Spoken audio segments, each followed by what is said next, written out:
अस्सलामुअलैकुम वरहमतुल्लाहि बरकातहू। नमस्ते ಕರ್ನಾಟಕ. ಸ್ವಯಂ ಘೋಷಿತ ಕನ್ನಡ ಪರ ಹೋರಾಟಗಾರ ಅಂತ ಒಬ್ಬ ರೋಲ್ ಕಾಲ್ ಗಿರಾಕಿ ಟಿ ರಮೇಶ್ ಗೌಡ ಅವನು ಮೊನ್ನೆ ಸ್ಟಾರ್ ಹೋಟ್ಲಿಗೆ ಹೋಗಿ ಹೊಟ್ಟೆ ತುಂಬ ತಿಂದು ಬಿಲ್ ಕೇಳುವ ಸಂದರ್ಭದಲ್ಲಿ ದುಡ್ಡಿಲ್ಲಲ್ಲ ಇವನ ಹತ್ರ ಕೊಡೋದಿಕ್ಕೆ. ಆ ಸಂದರ್ಭದಲ್ಲಿ ನೀವು ಯಾಕೆ ಉರ್ದುವಲ್ಲಿ ನಾಮಫಲಕ ಹಾಕ್ಕೊಂಡಿದ್ದೀರಾ? ಇದು ತಪ್ಪಲ್ವಾ?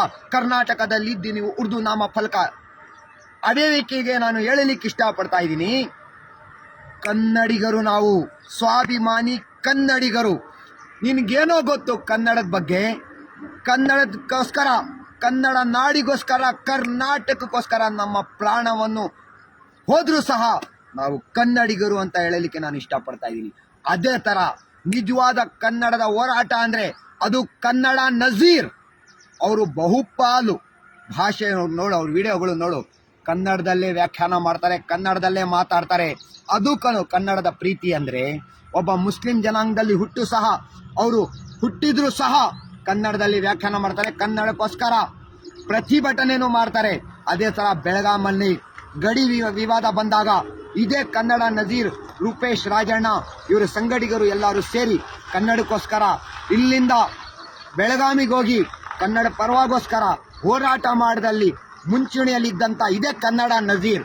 ನಿನಗೆ ಗೊತ್ತಾಗಲಿ ಏನೇನು ಹೆಸರು? ಟಿ ರಮೇಶ್ ಗೌಡ. ಆಮೇಲೆ ಇನ್ನೊಂದು ವಿಷಯ ಹೇಳ್ತೀನಿ ಸ್ನೇಹಿತರೆ, ಇವನು ಮಾತಾಡಿದ್ರೆ ಪಾಕಿಸ್ತಾನ ಅವ್ರ ಅಪ್ಪನ ಮನೆದ ಉರ್ದು.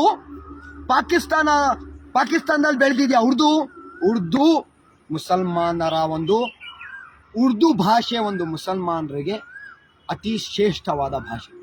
ನಮಗೆ ಉರ್ದು ಮುಸಲ್ಮಾನರಿಗೆ ಸ್ಪೆಷಲಿ. ಹೊರಗಡೆ ಬಂದರೆ ಮಾತ್ರ ಕನ್ನಡಿಗರು. ಅವ್ರ ಹೋಟ್ಲಲ್ಲಿ ಅವರವರ ಧರ್ಮದ ಭಾವಚಿತ್ರ ಹಾಕ್ಕೊಂತಾರೆ, ಅದರಲ್ಲಿ ತಪ್ಪೇನು? ಇದು ಕೆಲವರು ವ್ಯಾಖ್ಯಾನ ಮಾಡ್ತಾರಲ್ಲ. ಎಲ್ಲ ರಕ್ಷಣಾ ವೇದಿಕೆ ನಾರಾಯಣ್ ಗೌಡರಿಂದ ಹಿಡಿದು ರಕ್ಷಣಾ ವೇದಿಕೆ ಪ್ರವೀಣ್ ಶೆಟ್ಟಿ ಬಣದ ಎಲ್ಲ ಸಮಸ್ತ ಯಾರ್ಯಾರು ಕನ್ನಡ ಪರ ಹೋರಾಟಗಾರರಿದ್ದಾರೋ ಅವರಿಗೆಲ್ಲ ನಾನು ಮನವಿ ಮಾಡ್ತೀನಿ, ಇಂಥವನ್ನ ದೂರ ಇಡ್ರಿ.